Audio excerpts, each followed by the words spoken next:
do not think this would be a Bloodstone. I think it's a really... It wouldn't make much sense. It's a weird position to buy Bloodstone in, I think. So, Octarine... I don't know. I'm not completely sold on that item on Queen of Pain just yet. I've seen it picked up in a couple of games. I think it can be great sometimes. Of course, lowering the cooldown of his ultimate even further, so it's going to be down to 30 when he does have that, which, I mean, it's great. And the blink cooldown would be very low as well. But generally, Queen of Pain's impact in these team fights is going to be, one big burst, and then you have to kill 1 or 2 key targets.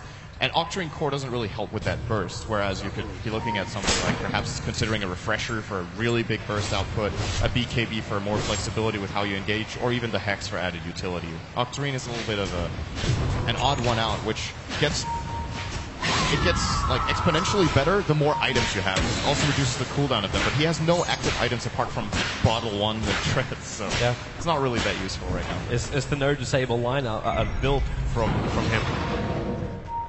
I suppose at the same time he's got fly for his disables as well as the Chen, but I'm still waiting for this push to come. Like Complexity, they were moving across them.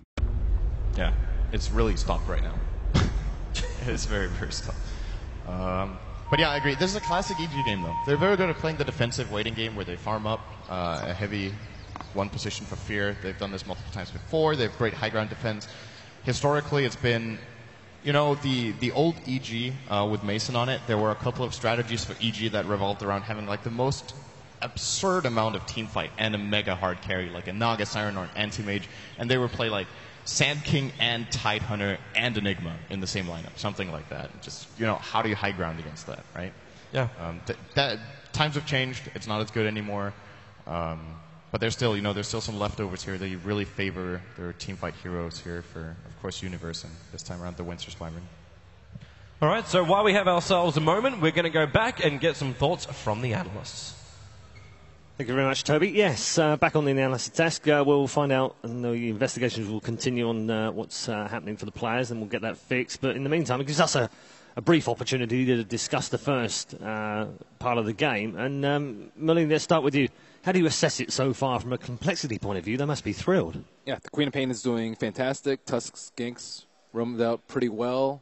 They got that first Roche. I mean, everything's shaping up to be a pretty good early game. But at the same time, their lineup's completely geared around early game. And, Klinks is one of the best Roche takers. And, I feel like they're on a little bit of a timeline, but it's not too straining because of how well their early game Okay. Winter, you agree with that? And if so, what is that window? I mean, I agree with Ben totally, but the thing is, like, the Queen of Pain has gone for a very unusual item choice. He went for Soul Booster after the Aghanim's, which we were kind of surprised, like, what is the possible reasoning behind building an Octarine Core this early on, because we kind of felt the AM would actually be a problem to complexity, and without a solid disable, like a Side of Vice, it's very difficult for them to catch Fear, and they can't really control him from split pushing the whole map. Okay, Wagger, you're nodding. Yeah, we were talking, me and Winter earlier, about how Hex Refresher after Aghanims is an extremely potent build, can even solo kill an Anti-Mage in best case, as you have so much pure damage. But now without Hex, and they don't have Orchid on either Queen or the Klinks, they have pretty bad lockdown, actually, apart from the Tusk and Clockwork. Okay. But they're on a timer, but they're doing well, so Complexity is still in the driver's seat this game. Okay. Seb, are you concerned at all for EG? Do you feel like they need to get a move on, or do you feel like it's a waiting game, as Ben explained? I'm not so concerned for them. I think right now they're pretty happy with how the game's going, and I think they're going to take it if it keeps on going like this, and that's why I questioned the Klinks pick. I thought it wasn't aggressive enough. I mean, it is, but not... Like, you can't really end the game with a Klinks, at least not against that lineup that EG has. But what I saw in that game, I'm questioning the Sand King pick for EG, just because the way Sumail plays, he's very aggressive, but he's aggressive when he gets the farm he wants, or he thinks he needs to have in order to be aggressive.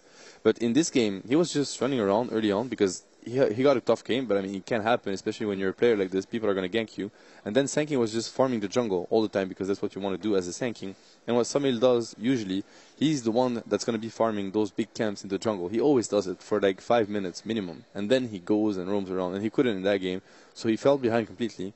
And now that Universe got his dagger and he's just creating space for Sumail to farm, you can see he's coming back in the game. Anti-Mage is doing great. It's an Anti-Mage, so EG is looking really great now. Okay, not quite the Sumail show that he said he was promising his fans this morning on Twitter, but it could be, though. It still could be over the period of 3 games over the next few hours. Melini, how do you assess Complexity's opening?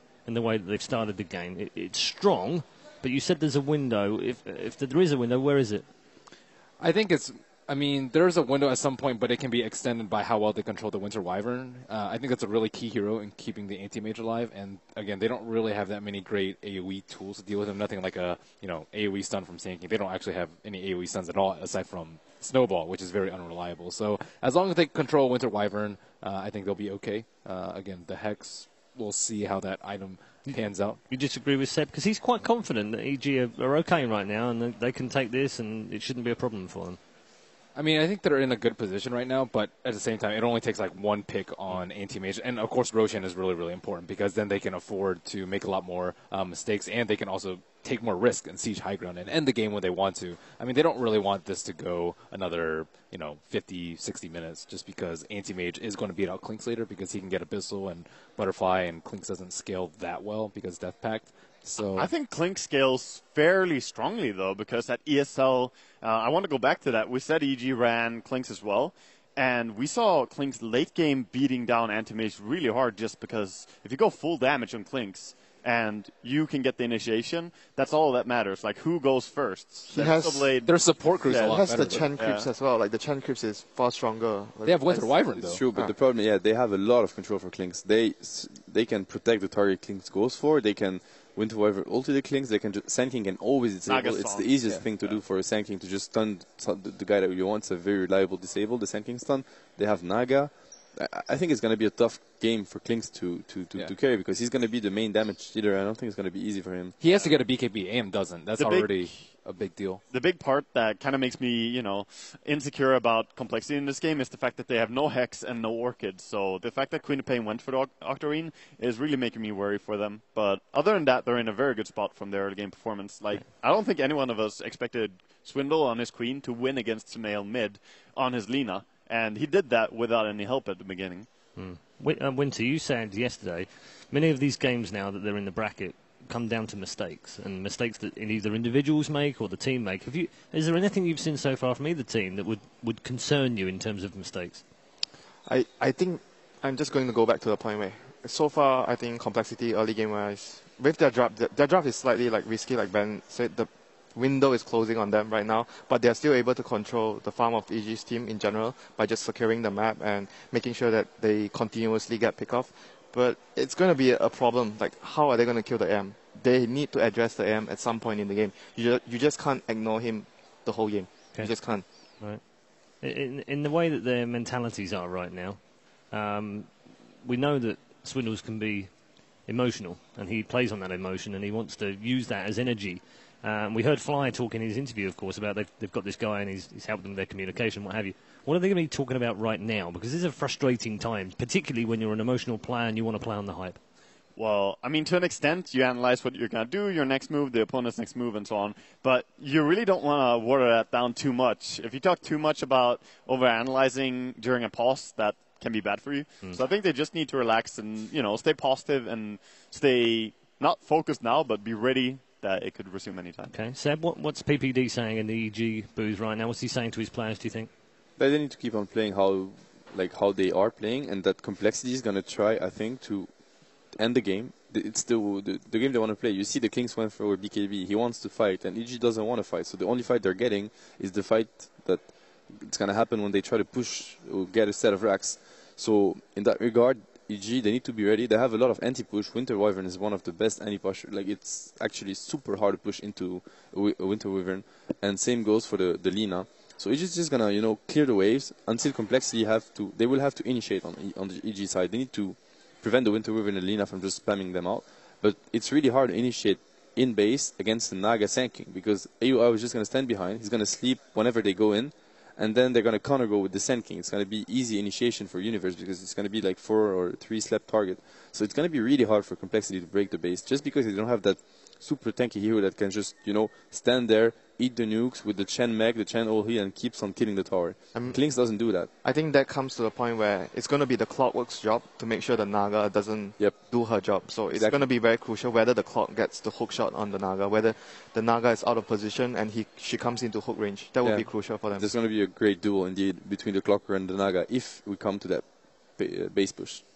Around about 10 minutes, there was Complexity. It was a good example of that, where they did pick off Lina and Naga as well. And have they got to keep doing that? Have they got to keep trying to find that, catch a player out of position, just pick one off and retreat and keep doing it and doing it and doing it? Is that maybe that's the key to victory? Yeah, definitely. I mean, they need to get kills so that they can Roshan safely. Because if EG are alive, they can easily contest Roshan. They have Sanking, they have Naga. That's all you really need to know that you can go there. So they need to keep finding kills so that they can take over the enemy map and go for Roshan in order to take high ground. I think the other thing that they need to do in maybe the next 5 minutes is to get a gem, secure the map. Currently, they still don't have. Yeah. They don't have a gem, so EG still has like somewhat vision around, like outside the base. They have vision in Complexity jungle, so they know like if the Chan is not in their jungle, they're probably in their EG's, like around EG's towers and stuff, so they can actually know when to play defensively. So I think the gem would be the next key thing for Complexity. It's a very good point, because what people need to understand is that in that type of game, the only thing that keeps EG alive is the vision. It's the main thing for them, more than anything else. It's just being able to know where Complexity is trying to attack and how to play around them. Yeah. But if they would, I don't think they're going for the pick-off game, Complexity, because if you're Klinks and you have an Aegis and you want to play that way, I think you get a Hex instead of the BKB. Because he can solo kill Anti-Mage with the Hex. Yeah, it's going to four-shot him. They need the AM and the Lina to feel pressure. Like, they don't feel safe anywhere on the map. Yep. And at this point, Lina's like pretty scared, but Anti-Mage can do whatever. And once he gets a Hex, it's a completely different game. I mean, once AM clicks on the Queen of Pain now, he probably knows there's a soul booster, so he's going to know that the next 10 minutes or so, if nothing major happens, he can do whatever he wants. It's so hard for them to kill him. As long as he has some wards out, he can still do whatever he wants, yes. But if these wards get removed and you don't have any tier 1 or tier 2 tower, that's when it gets really difficult to play the Anti-Mage. So the way they have to play in that game, you need, as Anti-Mage, you need Naga behind you or Sand King to be around, because then you can play very aggressively. They're going to waste time into going on you. I think Sand King and Anti-Mage and Lina, both of them, like the three of them, can pressure lanes. And it's going to be up to Naga and Winter Wyvern to be positioned well enough. So, like, if BPD and AUI, they predict where Complexity is going to gank, they're going to make them waste a lot of time, and they're going to keep on farming, and eventually they're going to be too farmed for Complexity to handle. Swindles in the mid lane versus Sumao is something we were looking forward to. We've already said it's not quite the Sumao show so far, but that gives credit in some way to Swindles as well. Is there anyone else in either team that you've looked at so far and thought, actually, they're playing better than I thought they would? I'd say Fly. I wouldn't say he played better than I thought he would, because I thought he played amazingly well during the group stage. He didn't play bad this year, but not as well. He was like literally impressive during the group stage. He stepped up his game completely, and he's one of those players, he's known for his land potential.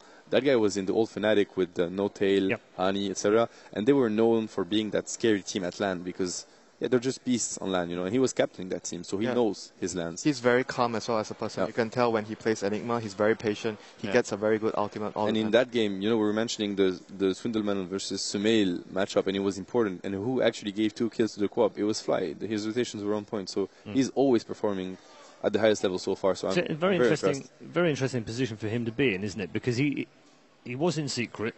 We all know that they've now come into the international as the hot favourites, but he's not in that team.